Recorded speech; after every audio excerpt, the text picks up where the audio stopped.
Salut les pirates, j'espère que vous allez bien parce que moi ça va bien, c'est mardi, veille de sortie du live, faut pas que je me loupe du live, mais qu'est-ce qu'il dit Bruno? De la formation, le live c'est le vendredi à 19 h et cette semaine on va parler de... Ben, je vous le dirai demain, voilà c'est la surprise. Aujourd'hui on va parler de la dernière étape de la phase d'épuisement, hein. Vous avez compris que vous allez récupérer votre conjoint si vous arrivez à profiter de cette phase d'épuisement qui arrive à la fin de la crise existentielle. On va encore en parler aujourd'hui. Alors pourquoi vous savez ici dans ces vidéos on parle beaucoup du pourquoi et dans les formations on apprend le comment résoudre le problème. Ici on expose le problème, vous comprenez pourquoi il y a un problème et dans les formations je vous explique le comment parce que j'ai besoin de 2h30 minimum pour vous expliquer comment vous allez y arriver. Vous avez en plus des vidéos sur le canal Telegram qui est le centre névralgique de la team, de la famille des pirates, hein. Donc vous l'avez, le lien pour aller sur Telegram, vous l'avez sous le catalogue des formations, un descriptif de ces vidéos. Quand vous êtes des débrouillards, vous trouvez facilement le lien Telegram et le catalogue des formations, un descriptif de ces vidéos YouTube. Tous les matins, je vous mets un audio, je réponds à vos commentaires en faisant un audio sur ce Telegram, je vous mets les shorts de la journée, je vous mets des vidéos comme envoient les autres pirates, des mèmes comme envoient les autres pirates. On se régale ensemble, c'est sur Telegram. Donc, qu'est-ce qui fait que votre conjoint est devenu petit à petit épuisé? C'est qu'il a dû faire face à des injonctions, de manière parallèle et qu'il s'est auto-imposé finalement.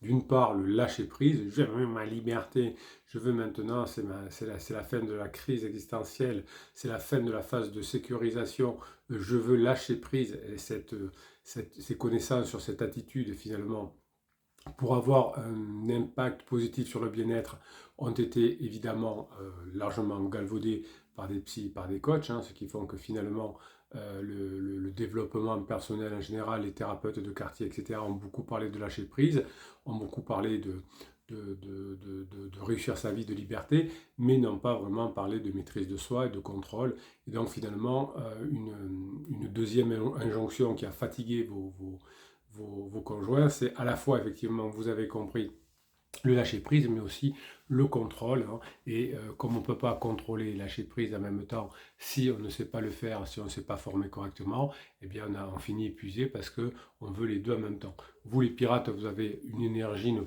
patate, un allez de fou, parce que vous apprenez dans les formations à la fois à ne pas contrôler les autres, mais à vous contrôler, alors que votre conjoint a voulu souvent vous contrôler, en vous blâmant, hein. C'est pour ça qu'il s'est épuisé. Mais vous avez compris ce que c'était à la fois cette maîtrise de soi et de monter dans l'hélicoptère pour voir la situation de haut, alors que votre conjoint voulait à la fois contrôler les autres et être heureux et lâcher prise et avoir plein de liberté. Donc si on veut contrôler les autres et être libre soi, on finit par un épuisement. En revanche, si on veut se contrôler soi et lâcher prise par rapport aux autres, là, on obtient le bonheur. Donc, on contrôle ses pensées, on contrôle ses émotions. C'est ce que vous apprenez à faire sur ces formations, évidemment. Et vous, du coup, vous allez pouvoir, en vous contrôlant, lâcher prise sur beaucoup de choses et donner aux autres l'envie de venir vers vous puisque vous serez un phare. Votre conjoint termine épuisé parce qu'il veut faire l'inverse, il veut contrôler le monde entier pour être libre, hein. Ben, en fait, c'est l'inverse qu'il faut faire. Il faut d'abord se contrôler et ensuite, une fois qu'on maîtrise ses pensées, ses émotions, on peut être libre.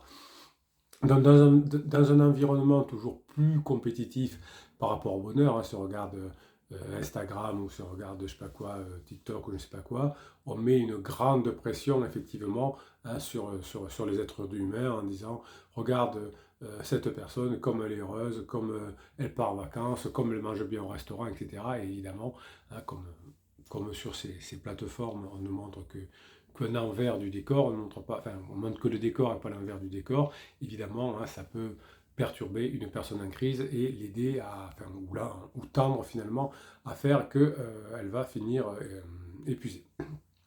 Donc l'idée de vouloir à la fois obtenir deux choses qui sont impossibles, le contrôle et le lâcher prise, en faisant l'inverse, en voulant contrôler les autres et en étant heureux soi-même, eh bien on n'a aucun temps mort, hein, finalement, et on va finir épuisé. On veut réussir avec pansement, mais on ne peut pas y arriver parce que la situation est toute pourrie au départ, et donc ça ne va pas. On voudrait être libre au boulot, faire ce qu'on veut.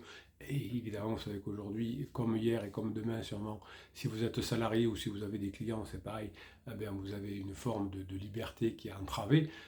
Même quelqu'un qui est ermite, eh bien, il va dépendre de personnes qui vont lui donner à manger, et qui vont venir lui porter à manger. Il va donner un échange, un savoir, une philosophie, un partage, quelque chose comme ça. Donc la liberté n'existe pas, la liberté elle existe dans sa tête, c'est-à-dire dans le contrôle des pensées et des émotions, pour pouvoir prendre effectivement cet ascenseur et regarder les choses de haut. Donc contrôle et lâcher prise finalement sont deux choses qui sont très fortes et très contraignantes et qui vont faire exploser votre conjoint en vol. Et on en parle beaucoup d'ailleurs, la performance, le contrôle, le lâcher prise, on en parle beaucoup aujourd'hui en neurosciences, effectivement, et on s'aperçoit que l'épuisement lié à la crise existentielle vient souvent de cette hyper-performance dans les deux côtés, dans le côté liberté et dans le côté contrôle des autres, et on finit par exploser puisqu'on ne sait plus se contrôler, et on finit dans l'état que vous connaissez bien, puisque vous avez l'habitude de lire les témoignages de personnes soit qui ont été elles-mêmes en crise et qui ont fini épuisées, soit les commentaires, les témoignages des pirates qui vous expliquent quand ils sont revenus ensemble comment ils ont passé cette fameuse étape d'épuisement de leur conjoint, hein, dont je vous donne les secrets pour parvenir à passer cette étape et passer dans la lune de miel de la phase 4. Évidemment, si on sait la gérer, c'est beaucoup plus facile.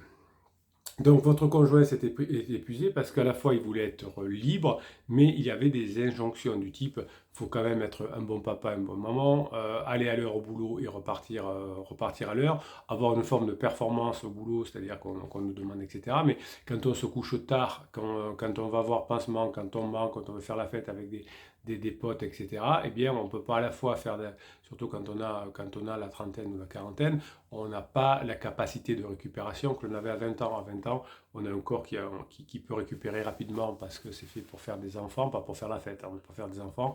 Et quand on est réveillé la nuit par les enfants, mettre un boulot en même temps, élever des enfants en bas âge, peu dormir, parce qu'il faut s'en occuper, il faut le surveiller. Le corps est fait quand il est jeune pour pouvoir récupérer rapidement. Plus à la quarantaine, moins à la trentaine. Hein. On dit, oh là là, je suis sorti cette semaine, mais je mets 3 jours à récupérer. Hein. Effectivement, on met, quand on a une dette de sommeil, on met 1 heure par jour à récupérer ensuite. Donc si vous avez une dette de sommeil de 4-5 heures, c'est-à-dire que vous avez dormi beaucoup moins que d'habitude, eh bien forcément, hein, vous allez avoir cette dette de sommeil. Donc c'est 4 ou 5 jours où ça va moins bien aller. Donc effectivement, vous êtes moins performant au boulot, vous allez être comment dirais-je, irascible, non, oui, enfin, irritable, bon, dans ce cas, avec vos enfants, avec votre patron, avec vos clients, avec votre conjoint évidemment. Et tout ça fait qu'on termine complètement épuisé. Donc le télétravail aussi a généré pas mal de tensions chez les personnes en crise qui voulaient être libres mais qui sont bloquées à la maison. Alors je ne parle pas de la crise Covid que vous avez vécue, enfin, qu'on a tous vécu, qu'on a tous subi, mais une personne en crise qui s'est retrouvée enfermée alors qu'elle voulait aller voir pansement, etc. Alors pour les personnes qui étaient pirates, déjà à cette époque-là, ça a été du pain béni parce que ça a permis finalement de se retrouver, de mettre de la légèreté, etc. Mais pour les couples qui n'étaient pas des pirates, ça a été une catastrophe puisqu'une personne voulait sortir, aller voir pansement, l'autre lui mettait la pression et vous le pleurer ou blâmer ou je ne sais quoi, et donc ça finit par un taux de divorce important. Le confinement a permis à beaucoup de pirates de retrouver leur conjoint, et évidemment, hein, quand on ne savait pas faire, ça finit par commettre beaucoup d'explosions. Donc là, c'est la même chose. Dans votre conjoint veut sortir, veut dépenser beaucoup d'argent aussi, puisque entretenir un petit chou, passer des nuits à payer des bouteilles ou je ne sais pas quoi, ou aller dans des restaurants, partir en week-end, ça finit par avoir une conséquence financière qui n'aide pas évidemment à l'épuisement. Donc finalement, le terme d'épuisement que vous constatez après la phase plateau doit être préparé en amont. Il faut toujours être là quand le train entre en gare, sinon c'est trop tard. Donc si vous n'avez pas avant, pendant la phase plateau, commencé à étudier la phase d'épuisement, eh bien évidemment, hein, vous allez avoir plus de mal à passer cette phase qui est pénible aussi, hein, qui est source d'angoisse évidemment pour votre conjoint, pour vos enfants, hein, parce que voir un papa ou une maman complètement épuisé, c'est pas évident. Et la précarité finalement qui va sortir d'une phase d'épuisement, puisque souvent ça va mal au boulot, va faire que l'épuisement va se renforcer. Non seulement j'ai dépensé beaucoup d'argent pendant la phase plateau et encore plus pendant la phase d'alarme évidemment, plus le fait que ça va mal au boulot, que je perds mon boulot, que je risque de vouloir changer, etc. Plus l'épuisement, plus le fait que mes enfants me parlent mal, que j'ai perdu mes amis, etc. Eh bien, c'est une période difficile à vivre pour vos conjoints en crise, mais c'est difficile pour vous évidemment. Alors moi je pense toujours à vos conjoints parce que j'ai un côté empathique, parce que je forme à peu près 20% de personnes en crise aussi, et je vois combien ils souffrent, mais je pense surtout à vous les pirates si vous souffrez de la crise de votre conjoint. Je pense à vous parce que c'est des moments vraiment très durs que l'on traverse. On sait qu'on peut y arriver, on sait que d'autres y sont arrivés, on a quand même confiance, mais c'est quand même dur, hein. Je reçois en commentaire sur YouTube ou sur Facebook des traversées du désert où les personnes ont envie d'abandonner. Heureusement qu'il y a les autres pirates qui sont là. Vous avez traversé du désert, on en a parlé dans une formation, comment la gérer. On en parle dans la Bible, on en parle tout le temps. Cette traversée du désert est quelque chose qui fait beaucoup souffrir. Donc, votre conjoint veut à la fois être libre et contrôler le monde, mais s'y prend à l'envers, puisqu'on doit d'abord se contrôler et ensuite lâcher prise aux autres, hein. Et là, c'est pareil pour récupérer votre conjoint. Si vous vous contrôlez, si vous contrôlez vos pensées, vos émotions, et que vous lâchez la grappe un peu à votre conjoint, que vous mettez de la légèreté, que vous montrez que vous échangez, que vous passez des bons moments ensemble, là, vous allez revenir ensemble. Donc, votre conjoint finit épuisé pour la simple et bonne raison qu'il fait les choses à l'envers. Mais comme vous faisiez aussi les choses à l'envers quand vous étiez des bébés pirates, hein, vous vouliez contrôler votre conjoint, mais vous n'arriviez pas à vous contrôler vous-même, hein. Vous partiez en pleurs, en agressivité, vous balanciez des choses en disant si t'es pas content, mais maintenant tu prends tes affaires, tu t'en vas, enfin, sous les conseils d'une psy de quartier, d'un psy de quartier ou d'amis, vous avez fait ces erreurs-là, mais vous étiez perdu, donc vous avez suivi des conseils qui n'étaient pas les bons. C'est pas grave, c'est fait, c'est fait. Maintenant, vous avez bien les formations, vous avez les bons conseils, vous avez la team et les témoignages des pirates. On repart à zéro, on se calme, on se forme et on y arrive. Ok, donc la difficulté pour vos conjoints en crise, c'est qu'ils s'y prennent à l'envers, c'est pour ça qu'ils sont épuisés à l'affaire, ils veulent contrôler le monde et être libres, et c'est l'inverse qui fait que l'on atteint le bonheur. Vous avez une formation sur le bonheur, c'est scientifique, c'est une compétence scientifique. Si vous apprenez à être heureux, vous verrez que c'est l'inverse de la façon dont s'y prennent vos conjoints, et c'est pour ça qu'ils s'épuisent, et que vous, si vous savez gérer cette phase d'épuisement, évidemment il faut savoir la gérer, sinon ça peut conduire aussi ce côté irritable, ce côté j'en ai marre à la fin de la crise, je vois maintenant mon conjoint qui est épuisé mais qui fait des rebonds avec pansement. Ça c'est la formation comprendre la fin de la crise entre pansement et criseux. Et bien tout ça fait que vous pouvez avoir l'intention d'abandonner juste à côté du moment de réussir. L'avantage quand on fait un trail, il y a des hauts et des bas, c'est dur, etc. Mais on sait qu'il y a tant de kilomètres à faire et qu'il reste souvent, parce qu'il y a des panneaux, tant de kilomètres à faire. Là, vous savez que c'est un trail, vous savez qu'il va se terminer, mais vous ne savez pas si la personne va avoir son point d'inflexion dans 3 jours, dans 3 mois ou dans 6 mois. Et ça, c'est quelque chose qui angoisse les êtres humains. Et c'est pour ça que vous avez tous les outils dans le catalogue de formation, évidemment, pour passer cette angoisse, pour ne pas abandonner et pour profiter de la fin de la crise existentielle. 100% des crises existentielles se terminent, 100% des lunes de miel se terminent, donc c'est à ce moment-là que vous allez capitaliser sur tout le travail que vous aurez fait. On est mardi, on va aller faire un tour du côté de Facebook, hein, on va voir les commentaires que vous nous avez mis, on va prendre, toujours pareil, je vais découvrir en même temps le dernier commentaire qui est sorti, et on va en faire quelque chose pour vous donner, en tout cas, le maximum de grinta. Allez, un message d'Eric. Alors, le groupe Facebook, vous pouvez y aller aussi, vous inscrire dessus, hein, c'est un groupe privé. Donc, vous avez le lien aussi sous le catalogue des formations en descriptif de cette vidéo. Vous avez le catalogue des formations, alors vous avez descriptif vidéo, catalogue des formations, et dessous, hein, vous avez le lien pour aller sur Telegram, je vous en parlais tout à l'heure, c'est le centre névralgique et le groupe Facebook. En ce moment, dit Eric, bonjour à la team et au capitaine. En ce moment, Criseuse est vraiment bizarre. Bah, c'est bizarre qu'on trouve quelqu'un qui est non rationnel, soit bizarre. Je m'explique. Hier soir, je vais rejoindre mon fils dans sa chambre, la lumière est à ce moment-là, sa chambre, la lumière, bon. Et à ce moment-là, Criseuse va dans la salle de bain en tenue d'Ève, donc nue certainement, je pense que ça veut dire ça. Elle me dit, non mais retourne-toi. Ok, je m'exécute. Donc alors là, c'est une erreur, hein. C'est, bah non, au contraire, je regarde. quelle est cette belle femme? Bonjour mademoiselle, on se connaît, enfin quelque chose comme ça. Vous voyez, c'est un truc, il ne regarde pas. Ah d'accord, je ne regarde pas. Donc vous voyez, ça c'est un interdit. Donc prenez, vous savez, quand votre conjoint est en crise, il a du mal à prendre des décisions. Donc il vous dit le premier truc qui passe par lui passe à la tête. Et si vous dites, ah oui d'accord, ok. Ben, ça ne rassure pas votre conjoint. Votre conjoint, il a besoin d'avoir quelqu'un qui a les moyens de maintenir le couple. Donc je m'exécute, bon, erreur. Quand elle sort de la salle de bain, je lui dis, franchement, ça me gonfle, c'est pas comme si je t'avais jamais vu. Vous voyez, ces erreurs que font, au lieu d'avoir pris le contrôle, ça me gonfle, hein, comme si je t'avais jamais vu. Vous voyez, vous êtes l'une personne en crise. Oui, mais moi, tu me regardes pas. Oui, mais comme si je t'avais vu. Bon, on aide Eric. Hein. Eric, c'est certainement un mec bien. Elle me répond, mais tu veux que je te fasse un striptease, connard? Ben oui, vous l'avez mérité, Eric. Vous avez loupé un moment de passer ensemble. Vous voyez, pourquoi vous allez contre elle? Pourquoi vous allez vous disputer? Faites-la plutôt rire. J'aurais pas dit, bonjour, ne me regarde pas comme ça, mais qui êtes-vous, mademoiselle? Qui est cette charmante dame? Hein, voilà, oh, est-ce que vous pouvez vous retourner, que je vois de l'autre sens? Enfin, quelque chose comme ça, n'est-ce pas? Non, non, je m'exécute, puis, c'est comme si je jamais vu, hein. Bon, vous voyez que des fois, Eric, il va réussir à récupérer son conjoint, je suis persuadé qu'il va se mettre à bosser.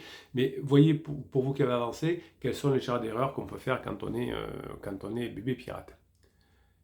Elle dit, elle se calme, me regarde et dit, non mais c'est pas ça, ça t'inquiète? Et là, je vous avoue que je suis resté comme un con pour pas changer. Oui, bon, ben vous êtes amené à une situation, vous avez mal géré depuis le départ. Ce matin, elle part au travail, je l'informe que ma fille a un rendez-vous chez le médecin, elle fait un jeu de mots pas drôle à mon goût avec l'un de mes médecins, elle se met à rire.